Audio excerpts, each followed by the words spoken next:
Good evening to all of you, dear sisters and also brothers.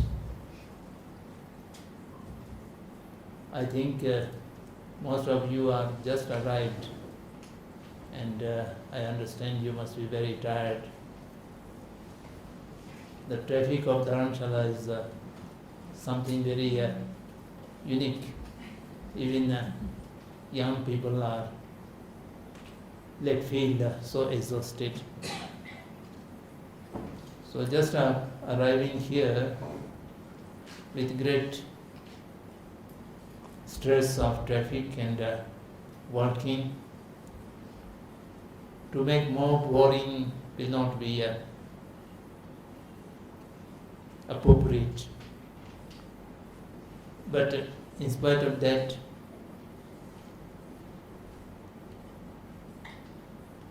Madam asked me to give some information, some talk. It's not a teaching, but just an academic talk about Buddhism. I'll try to keep as brief as possible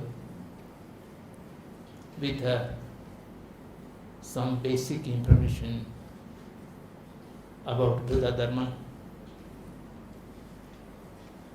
My limitation is the knowledge of English. I have never learned the English language throughout my life, but the compulsion which drive me to speak in English also at many times, particularly outside India. So I find at many times difficult to express myself in this language.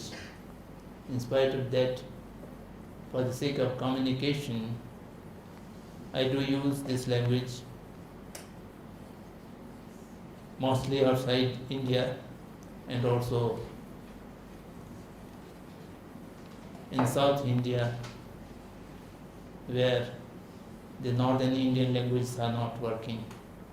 So today also I have been told that the medium of communication would be English language, so I will try.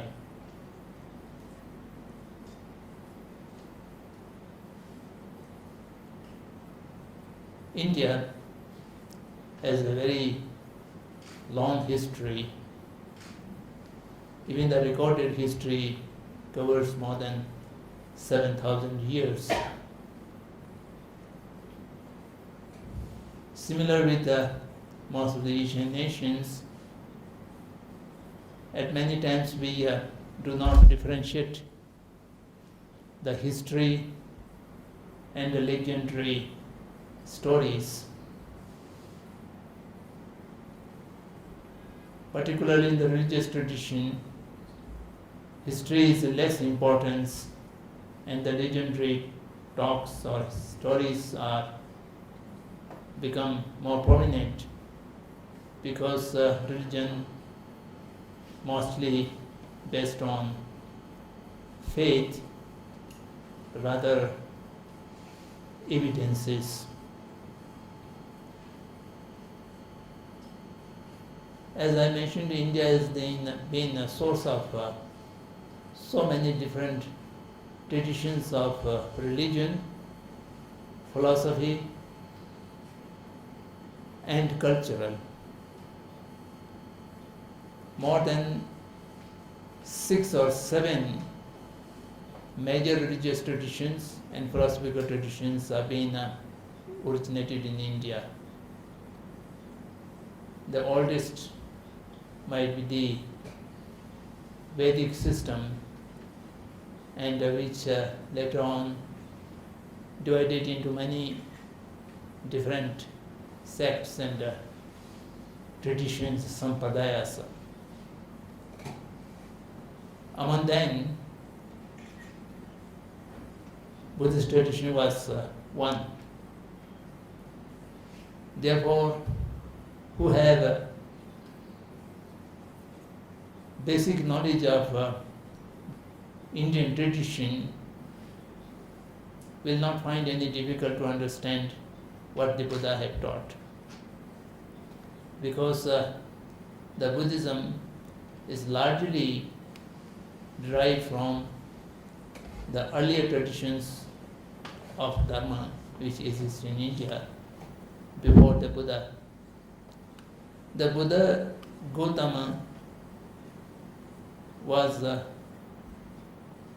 one of the historical person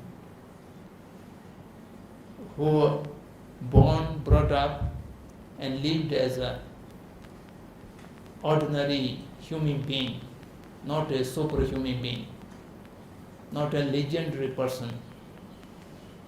There are many other religious founders, they are not historical figure, but legendary figure. And Buddha and Mahavir and few others, they are historical person. They are born and brought up as human beings. 2,500 years ago, Buddha was born in the Kapilvastu, that's now in the border of Nepal and India, in the Bihar and UP. And the exact place where he born was the Lumbini, that's now in the territory of Nepal. He was known as Prince Siddhartha. Shuddhaden was his father, king of Kapilavastu. And Kapilavastu was not exactly in a kingdom or Rajvara, it was more or less a republic. And among the republic, there are many different kind of republics, and Kapilavastu was ruled by a few royal families in rotation. And during the Shuddhaden's time, he was ruling the Kapilavastu and surrounding areas, and Buddha was born there. And the Pandits and Jyotish says, giving the forecast that if this boy remains in a household, he will become a Chakravartin Raja. Chakravartin Raja means the king of kings. And if he renounces the worldly life, then he will become an enlightened person. And Shuddhaden was not interested in becoming an enlightened person, and he was very much eager to see that his son must become a Chakravartin Raja, and therefore giving all the facilities and distractions or attractions, whatever is possible, to keep him as a householder. But in spite of all the efforts, he renounced the kingdom at the age of 29. The causes were, when he was roaming around, you might know the story, I make it very short. When he was going around the Kapilavastu, he have seen an old person, a diseased person, a dead body, and a sannyasi, 4 different kind of sight which come to him. He saw a person suffering from pain and disease and feeling so much misery and uncomfortable. Then he asked his chariot driver, what happened to this person? He says it is suffering from disease, a sick person. And then his second question was, the sickness comes to a selected few people, or it comes to everyone? Then the chariot driver replied that no, whosoever is born in human body or any other body, it is subject to disease. And similarly, then he saw an old person who was not able to move properly and with a stick and with great difficulty going the streets, and then asked what is. Then he says he is now getting old, aged. Then he says it comes to people or it comes to everyone. He says, whosoever is born in the body, they are subject to be old age. Then he also asked, I am also subject to old age? Says, yes. Your Highness, you also now very youthful, but after 40, 50 years, you also become an old. Then a dead body was carried away. Then he says it is death. And then he also saw a renounced person and seems to be very happy and content. Then asked what is. He is giving up the household, the worldly affairs, and living a life of sannyasi. That means renouncing all the worldly comforts and devoting to enlightenment of one's own mind. Then he changed his mind. The worldly affairs and worldly comforts and pleasures and happiness is all transitory. It's not permanent. Therefore, there's no use to enjoying this, and we shall have to find a permanent solution to the problem of the humanity, a problem of the all sentient beings.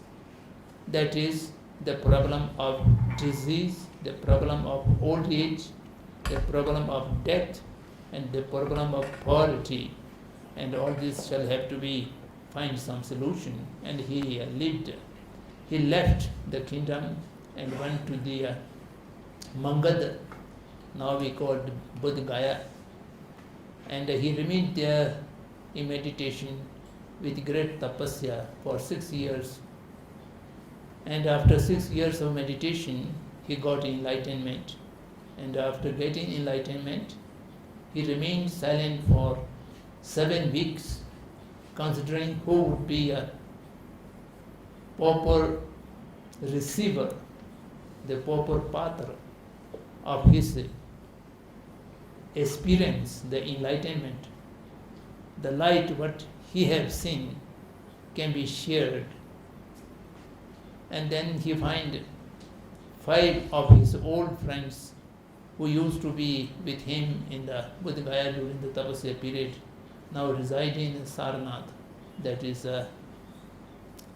about 200 kilometers away from Bodh Gaya, and that is in the one Banaras. And then Buddha come all the way to Banaras to teach to his first 5 disciples. Panchvargya Bhikkhu, we call it. And then he arrived there and he talked with them, and then he shared what he had experienced in Bodh Gaya during his enlightenment, and that is called the teaching of 4 Noble Truths. The 4 Noble Truths is the basis of Buddhist teaching, and all the Buddhist canon, Buddhist literature, Buddhist philosophy, Buddhist science are around the basic tenet of 4 Noble Truths. If someone understands the details of 4 Noble Truths, then that person can be considered as well versed with the Buddha's teaching. Before going to the details of 4 Noble Truths, I may mention some of the basic features. The entire Indian tradition, as I mentioned before, are more or less on the basis of similar questions. The question of truth, question of salvation, and the question of the universe, and the question of the self. These are who I am, what I am for, what is my final destination. These questions are basic questions by which a religion or philosophy begins. And Buddha has also these questions in his mind during his tapasya, during his practice, and then he enlightened. So therefore, answer to these questions are not same. Different religious traditions has a different way of answering to these questions.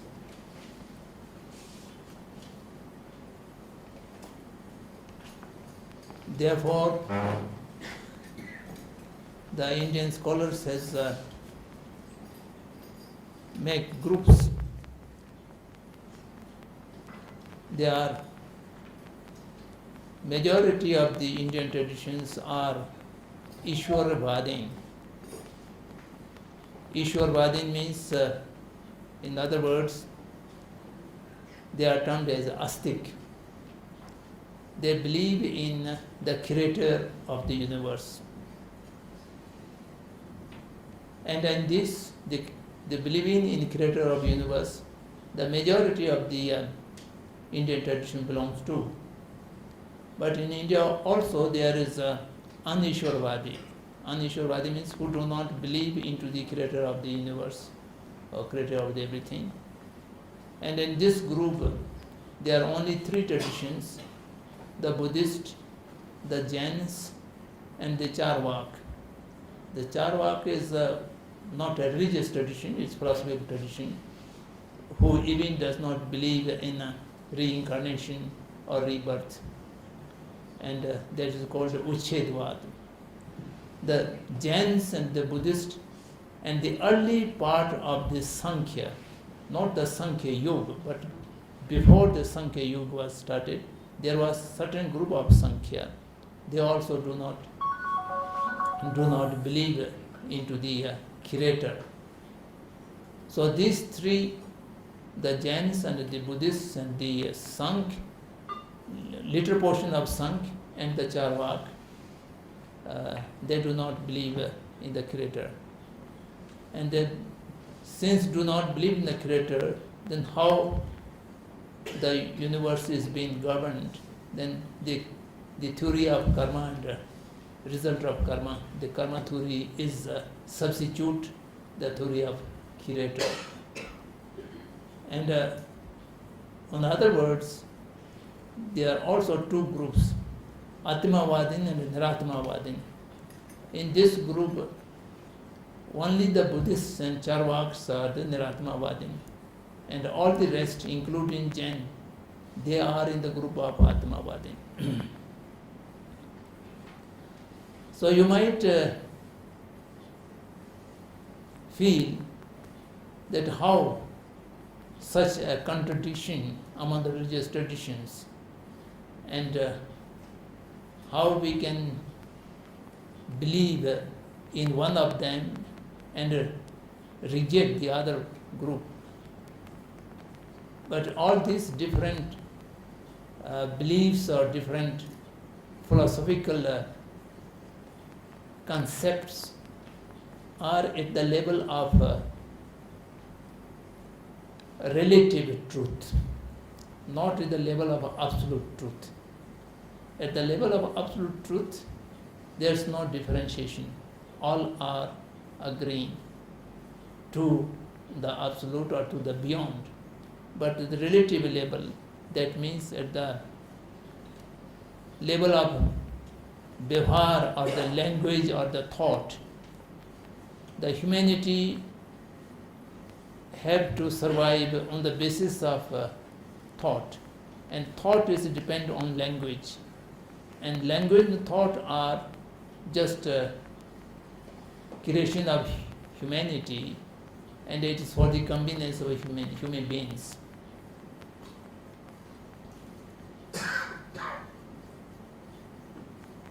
The Atmavadin, the Niratmavadin, it appears to be completely opposite with each other.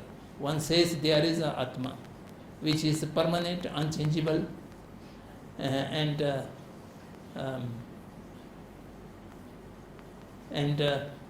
exists by its own inherent. And the Niratmavadi says there is no Atma, the persons are transitory, impermanent, and there is no inherent existence. So this simile, it's quite contradictory with each other. But both of them says what you are conceiving as Atma at this moment is not the Atma. So the Atmavadins also say you have not seen the Atma. Atma Darshan is an instrument for freedom, salvation. And the Niratmavadins also say what you conceive at this moment as I or as Atma, that's not the Atma. Does not exist. So both are pushing in one direction.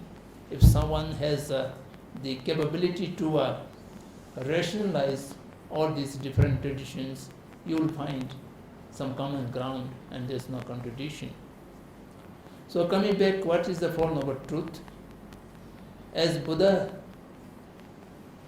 started spiritual journey by seeing the miseries of the people, the birth, the decay, the old age, the disease, the death, these four sets are all in the nature of misery. And then he also talked about whatever we think as a pleasure or as happiness, this also transitory. And then he says the dukkha dukkha. Dukkha dukkha means the misery which everybody considers as misery, such as pain, disease, decay, death. These are apparent dukkha. The wealth, the youthfulness, all kind of we are considered as in the category of pleasure and happiness.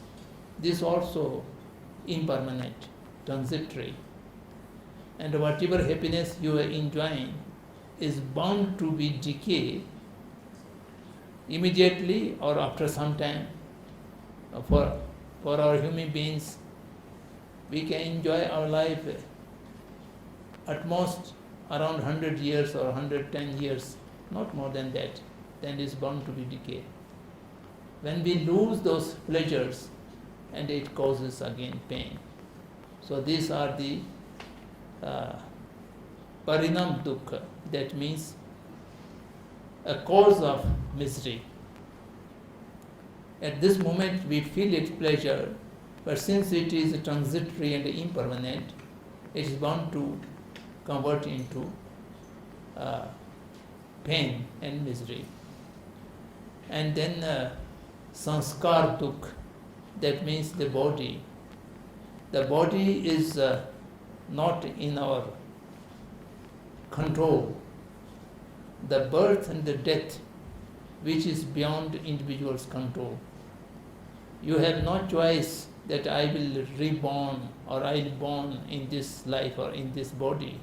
And it's all either in the hand of the Creator, if you are believer in the Creator, if you are not believer in the Creator, and it is in the control of the karmic force, and you have no choice.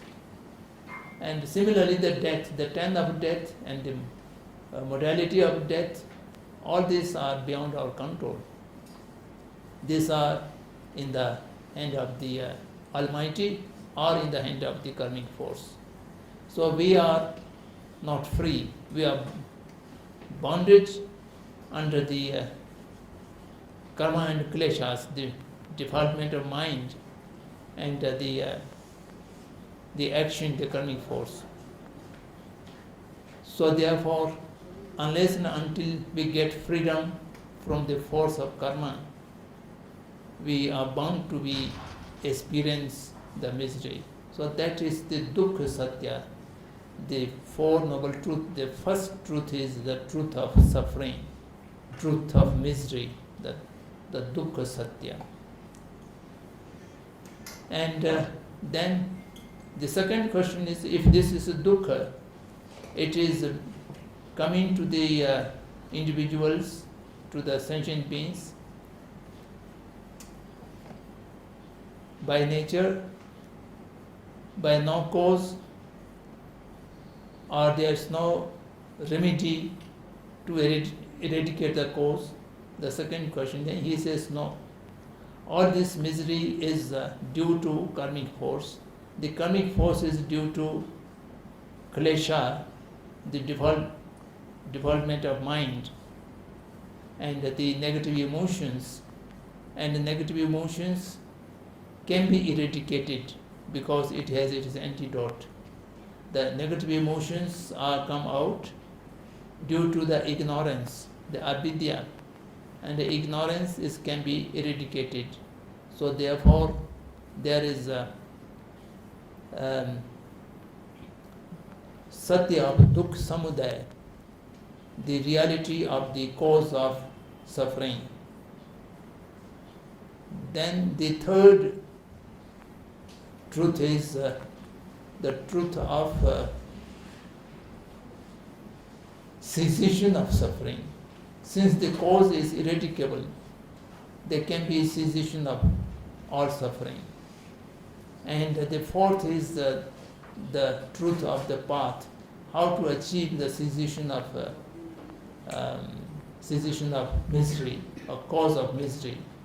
There is a path. So this is the totality of the Buddha's teaching.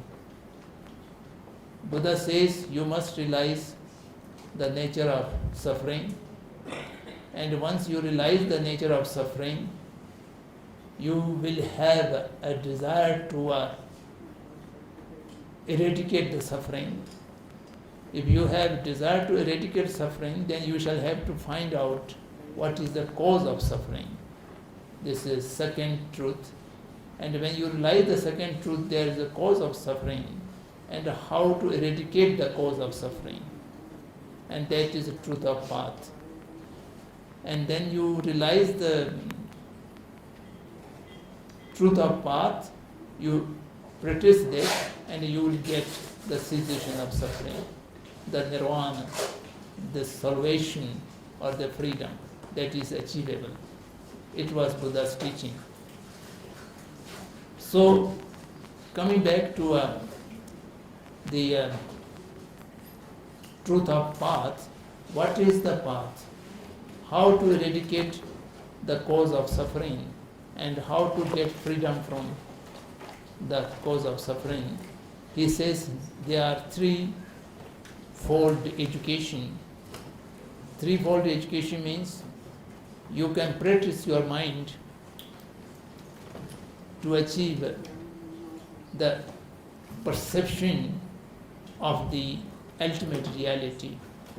The perception of ultimate reality is called the great jnana, the prajna. It's called prajna.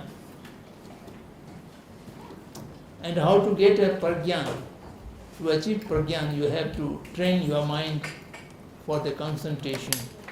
How to concentrate on one object? That is called samadhi. And when you get samadhi, you will be able to search the ultimate reality.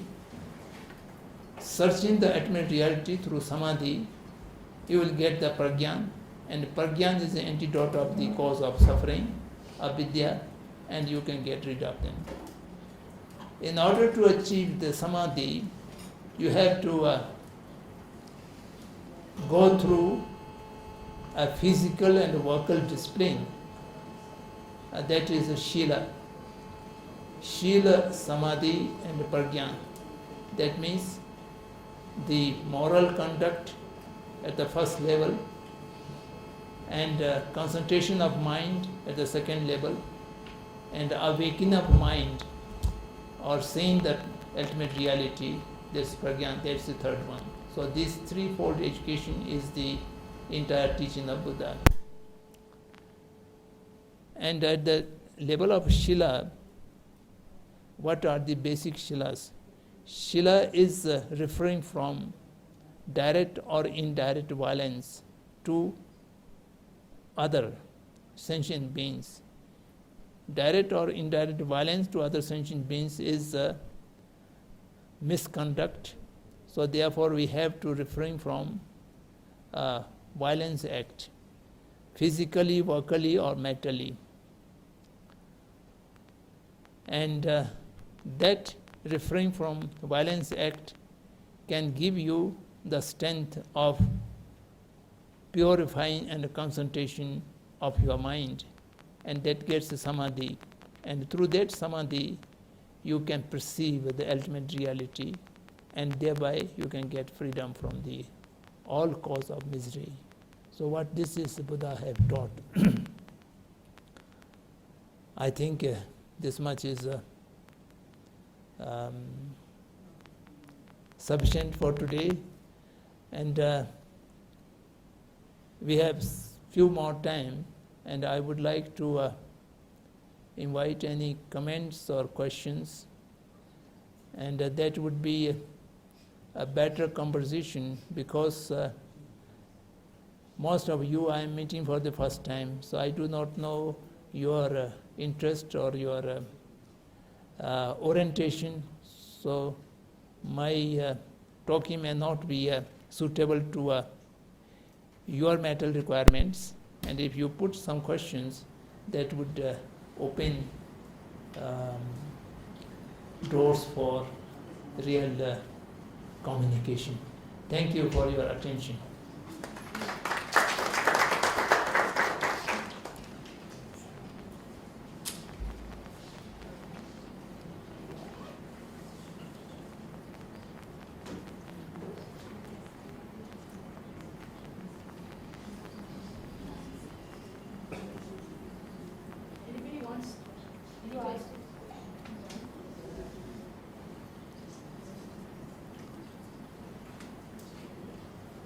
It is not compulsory that some question should be asked.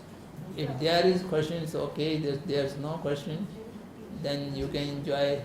So are you have to come to India from Tibet? Yes. You were in Lhasa? Yes. When I come to India as a refugee in 1959, I was. Did you come with the Dalai Lama? Not with the Dalai Lama. I came just after the Dalai Lama. His Holiness the Dalai Lama left Lhasa in the night of the 17th of March. And I was in the monastery that is near Lhasa.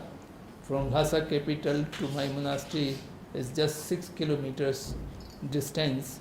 And it is about a 3 kilometer distance from the Norbu House where His Holiness was residing. So His Holiness fled in the night of 17th. We remained there 18th, 19th, 20th, 3 days. And the 20th night, 21st morning, about 12:30, the bombardment started. And the 21st, the whole day was bombardment by the Chinese force. And one day in Lhasa, around the Nobulinka and around the Sra monastery, about 20,000 people were killed. And in the night of the 21st, we fled from the monastery. So after 4 or 5 days. So I want to tell you, I've been to Lhasa, I've seen the Potala, Right. Arpulinga, and I've been to the Sera monastery also. Okay. And to the monastery where the Panchen Lama is staying. Tashibempo, Yes. yes. I've Shikatse, been there. very good. Shigatse, Yes, yes. So it was a very interesting experience, and I want to tell you what little bit about the change that has happened there. You may not, you haven't been there before that. But the whole town is, the Lhasa town is very new now. It's very contemporary, and there is a lot of control of the Chinese there. But we were a group of international tourists. They didn't expect the Indians to go to Lhasa, so we were almost deplaned in Nepal. But then we went, because with us was a Tibetologist from the Victoria and Albert Museum. So we had a really knowledgeable gentleman with us. It was recent, It was about 5 years ago. 2000. Yes, and I mean, my own insight into the life at Lhasa was that the normal people were going around, but I think they didn't expect Indians to be there. And we got a lot of very positive response. Just that I have never come here, but the fact that I came from a country where the Dalai Lama was, Yes. got a huge amount of response. But we Yes. had a guide who was from Bangalore. You know, there's a very famous Buddhist this thing in Karnataka. Yes. So he was from there, and he was only talking to us in Hindi. He said, you cannot speak a word of English. If something happens, he will lose his license. That's right. So I think it was a privilege for me because I went to Sarah Monastery as well, which is the only monastery around Lhasa which is still maintained in the old way. The rest of it is all gone, but the Buddha palaces were extremely well maintained. Just to share with you. Thank you. Thank you. Yes. They say that you also said that death is destined. So I have a question that, bad lifestyle, smoking, drinking, they say reduces the lifespan and healthy living increases the lifespan.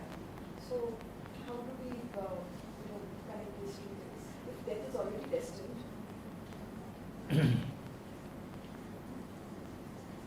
Life is destined. That's true in accordance with the believers of karmic theory. When a karma gives you a particular life in the human body or in any particular body, it has a predetermined span of life. Human beings mostly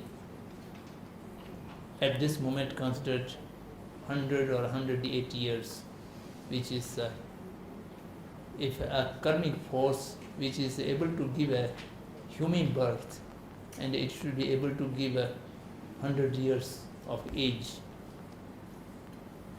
Whatever is destined by the karma, you cannot live a single minute longer than that.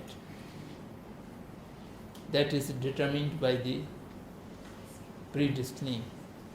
But you can meet untimely death much before. Asamya Mrityu is called in Sanskrit. Asamya Mrityu or Mrityu. You can avoid Asamya Mrityu by your lifestyle, by your care of health, and avoiding negative things and accumulating positive things. You can go up to your full lifespan, which is given by your destiny. But it does not mean that once the lifespan is given by the destiny, you can use the whole thing. There can be in between disruptions, and then whatever lifespan you have left, that will be transferred some other birth. Madam? This question is on reincarnation. How is the interpretation different from Hinduism to Buddhism? There is no different interpretation. The Hindus also believe continuity of birth, and the Buddhists also believe the continuity of birth. But when we talk about Hinduism, the reincarnation is basically to show the way, way of living. Whereas what I was reading through Buddhism, it is basically to come and take the sufferings of the people, like it is written in the Dalai Lama's book. So that was a little contrast to my understanding.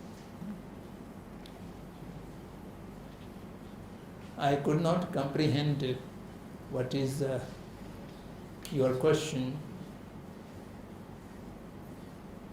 The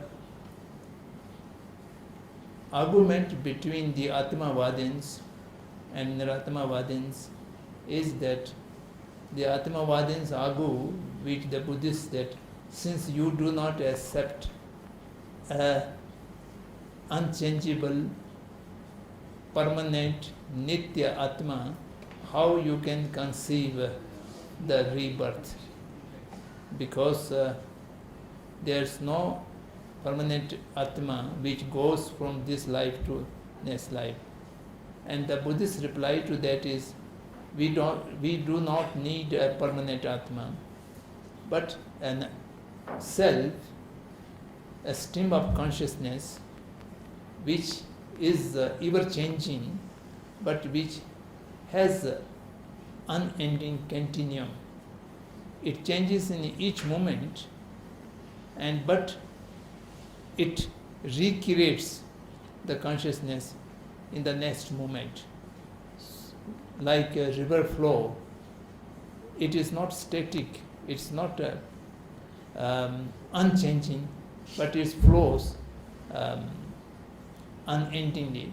Therefore, from this life to next life, the today's consciousness is not the same that tomorrow's consciousness. Yesterday's consciousness has already been passed, and the today's consciousness is its continuum, but not the same of the yesterday's. So this is the difference between Atma and Niratma. And if I infer your question, what is the purpose of reincarnating? Since there is a continuum of consciousness, rebirth is not an option or choice. Unless you get freedom from karmic force, your consciousness is bound to take a new body after death. And that new body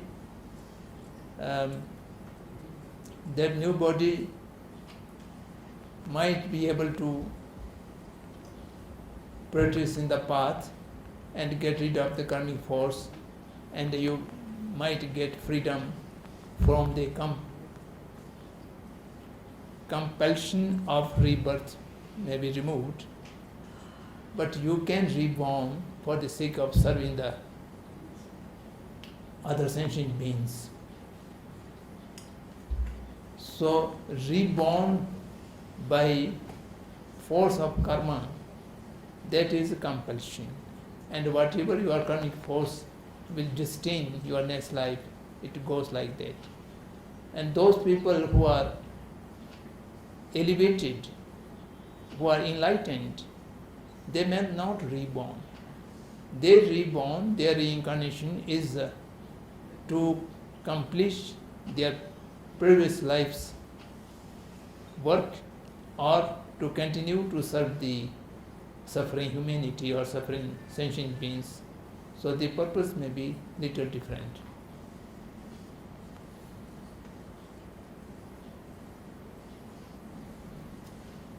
As a result of our karmic consequences, are we born in the next birth as a human being, or do we take beyond?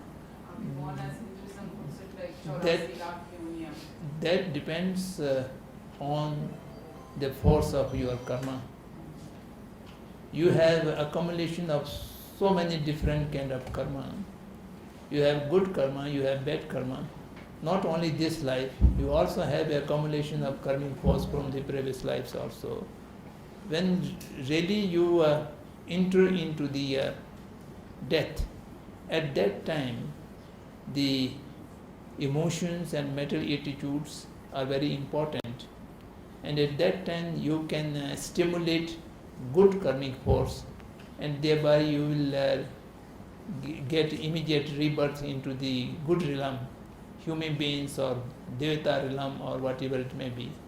Or at the time of death, you are in the negative emotions, you are in anger or you are in attachment or you are in sorrow, then you can stimulate the bad karmic force in your mind, in your consciousness, and that can cause your rebirth into the lower realms. It may be animal realm, it may be a preta, or it may be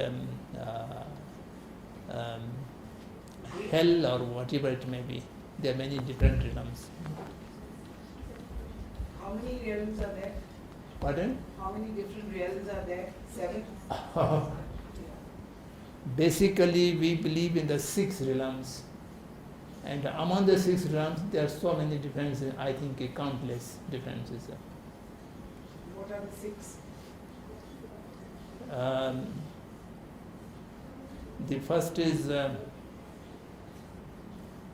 realm of Narak, Prit, Pashu. These are 3 bad realms. And Manush, Deva or Asur.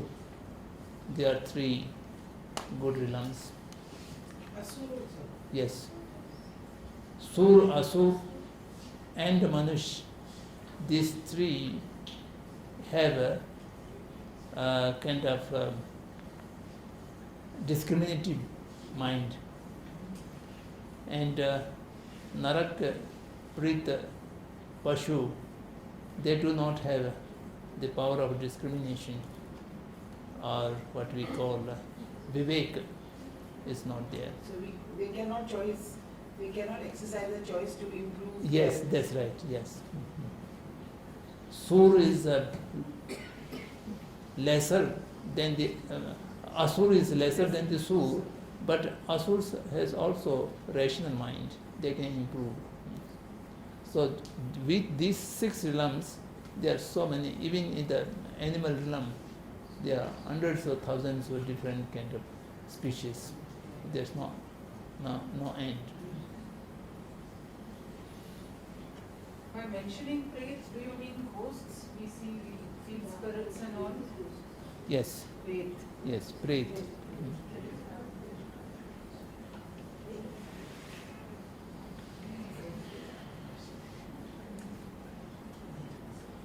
Is there an Akashic record actually? An Akashic record, you read about it in, I've read about it in the context of some Tibetan literature. Is it there? I don't know.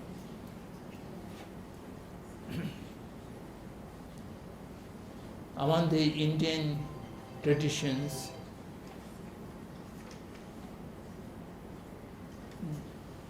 the Sankhya Yoga and Nyaya Visheshika, they believe the sound is permanent. Sound is a quality of the Akash, and whatever sound is created into the Akash, it remains into the Akash, and it can be recaptured at any time. So therefore the Vedas are not human creation. It is permanently remain in the Akash. And the Rishis has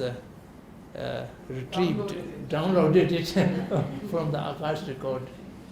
And now the modern science says they are not very common, but some of the modern scientists says they are able to catch past voices from the space and back to the record. And there was some news report few years back, some of the Hitler's voice which are in the space are able to be caged by some sensitive recorders. So this is, I don't know what is it. But there are traditions who believe the sound is the quality of space and it will remain there. But Buddhists do not believe. They say sound is impermanent. Whatever you say, just after the conclusion of the speech, it is finished there. Could you explain the concept of what Bodhisattva? Concept of Bodhisattva is a person who has entered into the path of achieving the Buddhahood.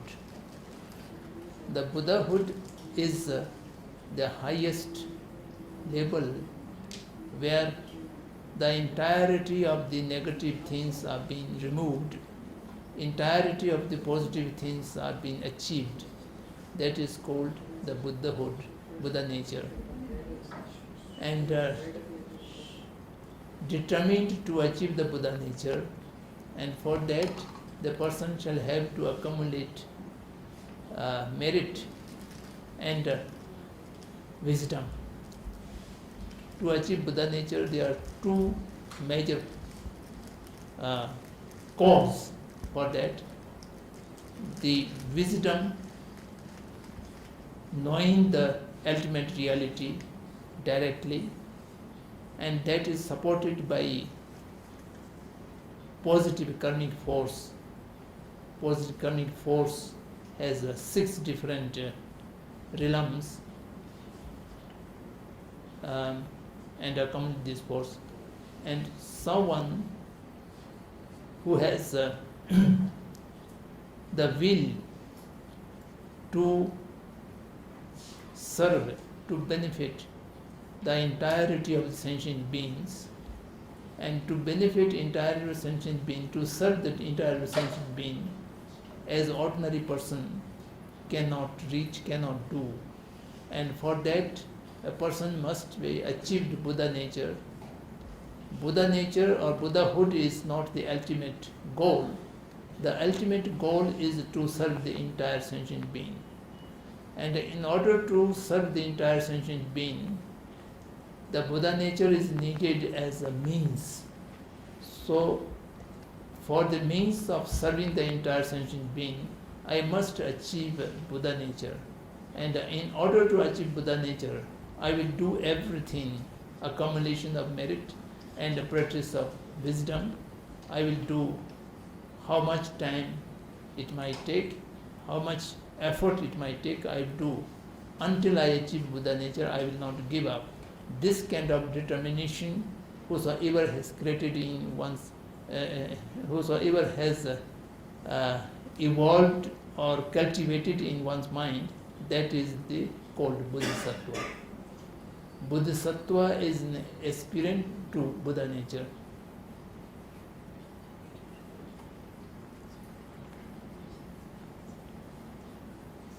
Shall we conclude? Yes. Or yes. You are a very peace-loving community and sect, and when you face violence in the form of Chinese or wherever, how do you tackle it within the sect? Within? Within the sect, within the community, how do you handle it? When you had to flee from Tibet and come here, when a peace-loving community like yours is fraught with so much of violence and death, and how do you handle it within the community?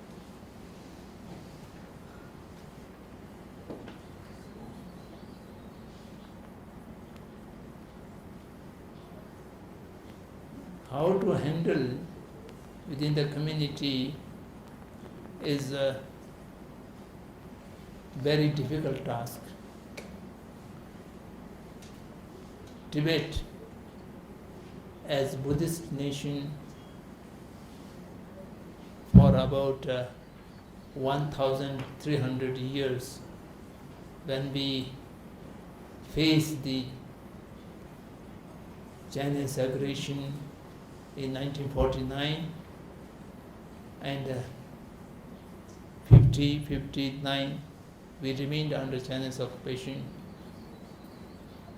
For us, for 9 years, and for other many people still inside Tibet, suffering from a great deal of torturing, discrimination and violence. But when aggression comes, the Tibet was not able to remain free from violence. In 1949, 50, 51, there was a lot of violence resistance, and which remained for about 10 years. The violence resistance was ended only in 1967. since 1967, then Tibet resistance movement become more or less free from violence. If we are able to remain non-violent right from the beginning, then our situation might be much better. Since we are not able to commit ourselves to the completely non-violence due to a lot of torture and discrimination from the Chinese side, many people revolt and use arms. And the fighting was so frightening. Even today, due to His Holiness' unparalleled leadership, the Tibet movement inside Tibet and Tibet movement outside Tibet both are free from physical violence. That's true. Now for the last, since 1967, there's no evidence of violence reaction from the Tibetan side. But still we are not able to remove the mental violence. Lot of hate and anger towards the Chinese authorities is still there. I used to tell my people when I was in office that if we are able to remove our anger and hate towards our opponents, towards the Chinese authorities, then within 24 hours we might be able to change the situation. We might be able to reform or change the heart of the Chinese authorities, and we can find a solution. Our own anger is the larger cause of our situation today, and that is not easy to remove. But even the achievement of physical violence free is also quite remarkable. Today in the world, the Tibet movement is the only political movement, in spite of all kind of provocation, the Tibet people remained non-violent. And many of the recent uprisings in Tibet, the Tibetan people never harmed to their opponents, and they never used any weapon. Even they catch weapons from the Chinese military or Chinese police force, they never use back, they just broke in the weapons. Now only way of showing our resentment was self-evolution, and that's why for the last 3-4 years, since 2008 onwards, 144 people have undergone through self-evolution, self-burning. And not a single person has caused any harm to any other body. Otherwise, one is going to suicide by Atmadaha. It can be a human bomb and killing few others, but no one has chosen that path. So hopefully, after some time, we might be mature into the non-violence, and at that time, then Tibet issue might find some solution.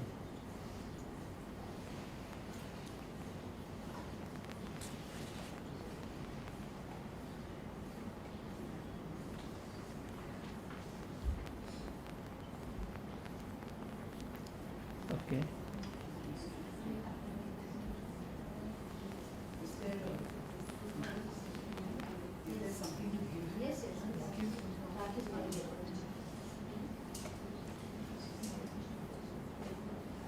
think Yeah, just 1 minute. you're going to say something? Just have a small little presentation and then we can do a little group photo. Oh yes. Yeah, so Yes. just wait for a minute. Thank you very much. Just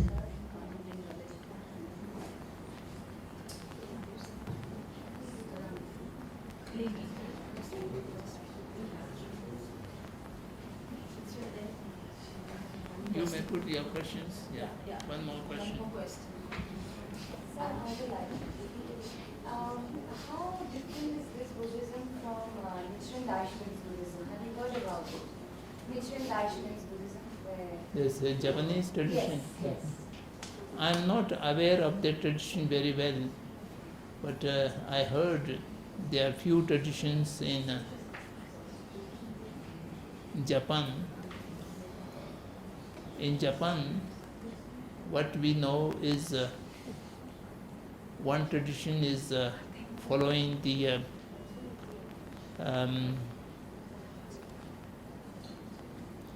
one of the Buddha's teaching, Sadama Pundarik. Sadama Pundarik is a sutra, yeah, that is originally in Sanskrit and translated into Tibetan, translated into Chinese language.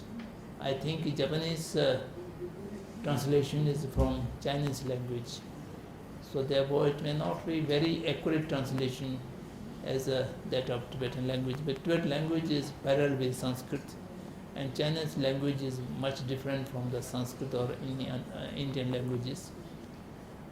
And there are another tradition in Japan is following another sutra, Sukhavat view.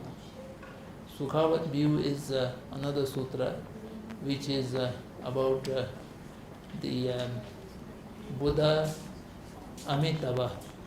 And Buddha Amitabha is the land of Sukhavat. And what you are telling is maybe the Sukhavat tradition. The first one, the Sadama Pundarik. Okay. Namo Horani. Yes, Namo Horani. That's Sadama Pundarik. So, I do have many friends of them, but I studied Sadama Pundarik only in the Tibetan language. How the Japanese fellow, I do not know. Fuji Guruji used to recite in Sadama Pundarik and with beating of drums. Why don't you tell us something about your life here? Maybe what is it that you do in a day in your life? So we get an insight into the personal side of you. I do not have much of personal life. That is a very big statement as well. Not big statement. I was a Buddhist monk, and I am supposed to complete my study in the monastery, and after completion of study in the Deku monastery, then I was supposed to go back to my own native place, which is very far away from Lhasa. And I joined my monastery, in the Deku monastery, at the age of 13 in 1951. And my study was just less than half. If Tibet remained free, I might completed my study by 1975 or something like that. But 1959 we have to come out. So I remained incomplete in my study. Then I pursued my study in India. But after coming to India, I had to work for the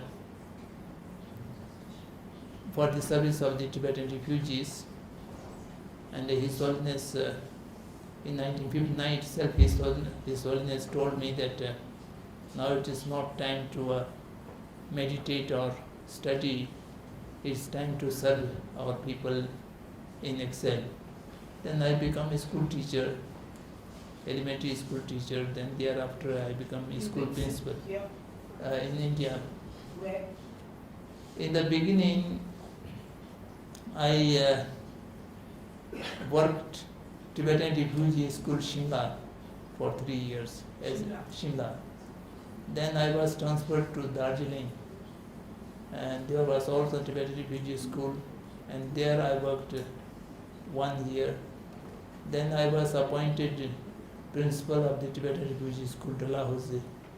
There I worked 6 years, and I brought that school from class 8th to class 10th. And then I was transferred to a Central Institute of Higher Tibetan Studies, Varanasi. So I become the director of that institute, and then I remained there for 30 years. Complete 30 years I remained in Sarnath. And that was perhaps my best life.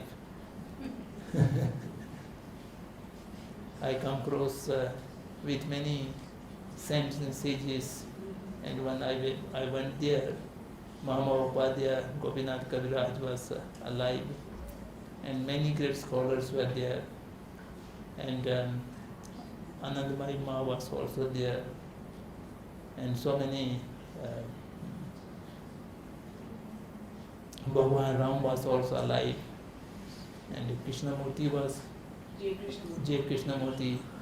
So this is how I become. So I have darshan of Dadaji in Varanasi for the first time, and greatly influenced. Sadhu Vaswani? Yes, Sadhu Vaswani. From Delhi. He used to have a center in Delhi. No, I first have his darshan in Varanasi. In Varanasi when he visited there. Yeah. So you had an opportunity to visit, to meet a lot of great sages. Yes, a lot of great sages.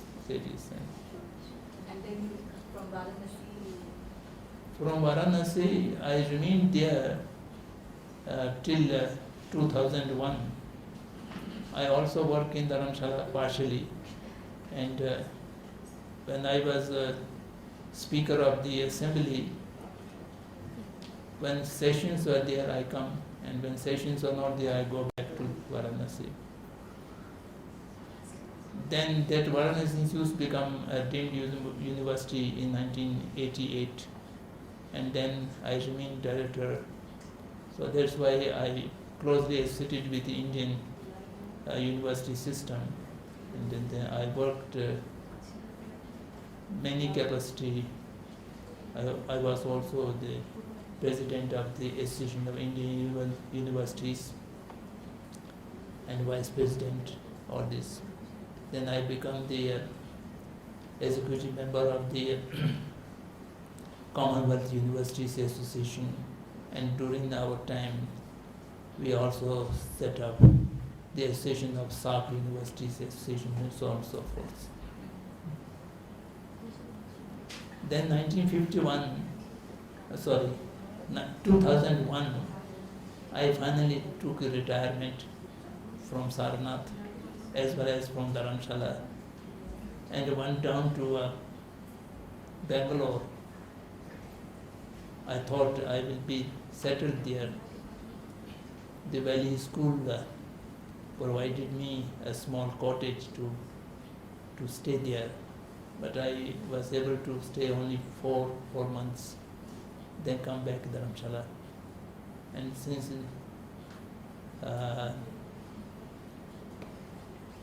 August 2001 till 2011, 10 years I worked in Dharamshala full time. So that was my story, Thank you so much. in short. How many people does His Excellency Dalai Lama bless every day? Pardon? How many people does he bless every day? Dalai Lama, His Excellency Dalai Lama. To meet. How many people does he bless? How many people does he meet and bless every day in Dharamshala? His Holiness. That is difficult to Because the make number of cars I saw today coming in. a statistic. This morning, Actually, this morning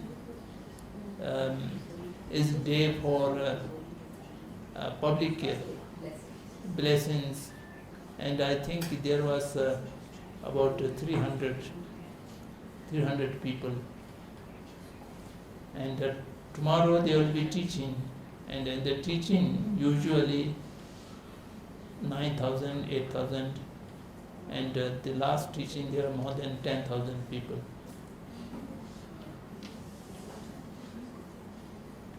So one day you have traffic jams. Every day there's traffic jam. Amri and Padmaja.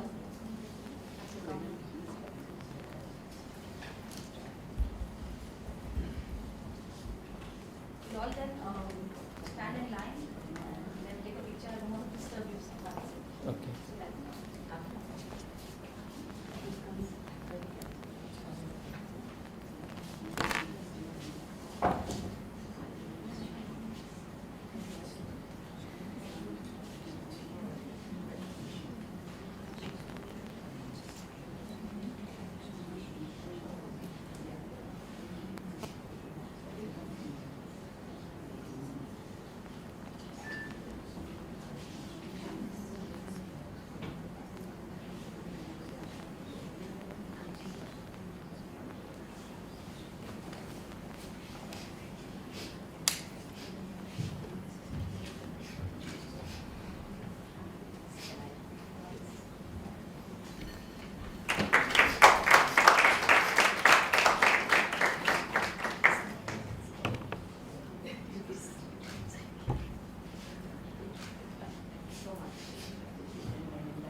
this opportunity to actually thank company to Hyderabad chapter.